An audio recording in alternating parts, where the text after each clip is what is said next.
Les Yoruba, peuple originaire de l'Afrique de l'Ouest, possèdent une histoire de mythes et de légendes très riche qui est enracinée dans un patrimoine culturel qui s'étend sur plusieurs siècles. Leurs récits se sont transmis de génération en génération à travers la tradition orale, et aujourd'hui c'est sans aucun doute l'une des mythologies les plus fascinantes d'Afrique. Au cœur de leurs croyances se trouvent des êtres spirituels très puissants connus sous le nom d'Orisha. Ce sont des divinités qui incarnent les forces de la nature et les principes qui façonnent le monde entier. Bien que la mythologie Yoruba compte plusieurs centaines d'orishas, il y en a 7 parmi eux qui sont particulièrement puissants et qui exercent une influence marquée sur le monde. On les appelle les 7 pouvoirs de l'Afrique. Aujourd'hui, nous allons voir ensemble ces 7 divinités de la mythologie Yoruba pour mieux essayer de comprendre leur rôle essentiel dans la vision du monde de ce peuple.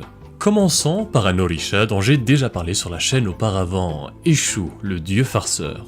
En plus d'être le dieu de la tromperie et des farces, Eshu est également la divinité associée au hasard et à l'imprévisibilité. Il prospère dans le chaos et l'incertitude. Il agit en tant que messager des dieux et aussi en tant que médiateur entre les humains et les orishas. Mais son rôle le plus important réside dans le maintien de l'équilibre délicat au sein de la cosmologie Yoruba. Il préside à la communication. Ce que ça veut dire, c'est que rien ne pouvait être fait entre les deux mondes sans sa permission. Sans lui, la communication entre les êtres humains et les orishas aurait été tout simplement impossible.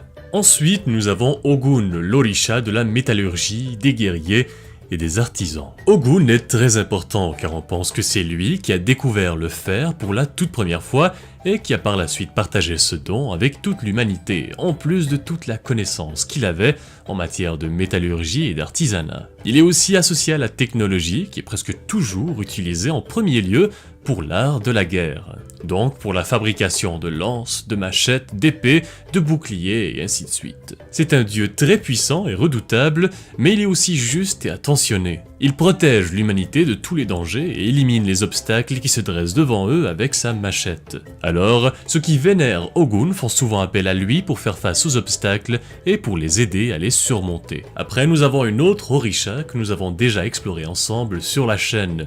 C'est Yemoja, la reine des océans. Elle est vénérée en tant que mère de tout le panthéon Yoruba et est associée à la fertilité, aux femmes et bien sûr à l'eau. On la considère comme la source de toute l'eau dans le monde entier et par conséquent, elle a un contrôle total sur cet élément. Lorsqu'elle était mécontente, elle pouvait déchaîner des vagues dévastatrices, créer des déluges et même des tempêtes de mer.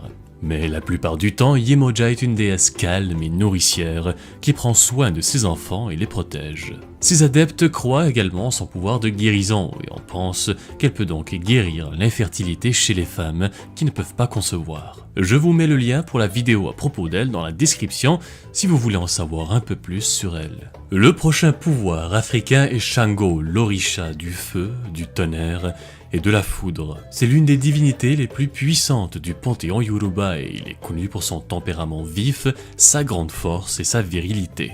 C'est un orisha au sang chaud qui aime tous les bons plaisirs de la vie, donc la musique, les femmes, le chant, la nourriture et plus encore. Shango est souvent représenté maniant une énorme hache qu'il utilise pour abattre ses ennemis avec le pouvoir de la foudre.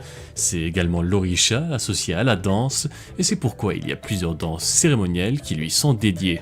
Il incarne surtout l'autorité des dieux et apporte la justice et la virilité aux êtres humains. Oshun est l'orisha de l'amour et de la beauté. C'est une déesse calme et bienveillante, contrairement à son mari Shango, qui lui est connu pour son tempérament agressif.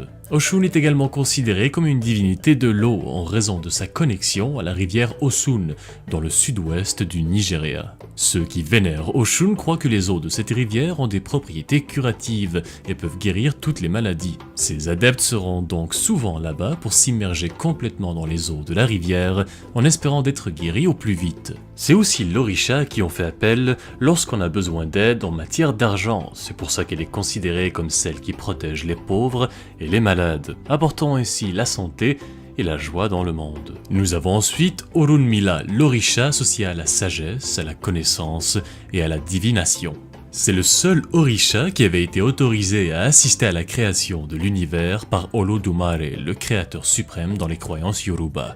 et il témoigne donc de la destinée des hommes. On le considère comme le tout premier Babalao, qui sont les prêtres d'Ifa capables de prédire l'avenir. Ifa, en gros, est un système de divination et une religion Yoruba axée sur les prédictions et le futur. Et Orunmila était l'un des orishas les plus vénérés dans la mythologie Yoruba, justement parce qu'il pouvait voir et modifier le destin d'une personne. Alors, ceux qui étaient sur le point de faire une décision cruciale dans leur vie et ceux qui avaient tout simplement besoin de réponses pour un problème quelconque se tournaient vers lui pour les guider. Enfin, nous avons Obatala, l'orisha responsable de la création, de la créativité et de la pureté. C'est l'une des divinités les plus appréciées et vénérées dans la religion Yoruba, car on croit qu'il a créé la terre ainsi que les tout premiers êtres humains à partir d'argile. C'est pourquoi on le connaît également sous le titre de sculpteur de l'humanité. Une légende raconte qu'alors qu'il était occupé à créer des êtres humains, il s'était accidentellement enivré en buvant du vin de palme,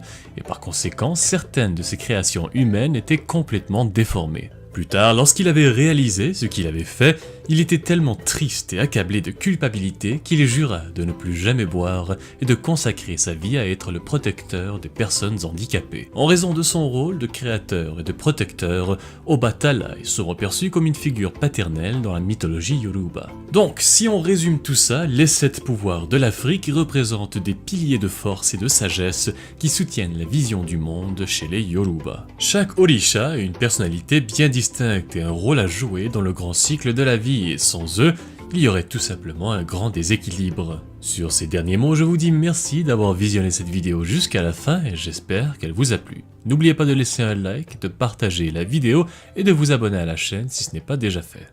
Merci encore et on se retrouve la semaine prochaine pour une nouvelle vidéo.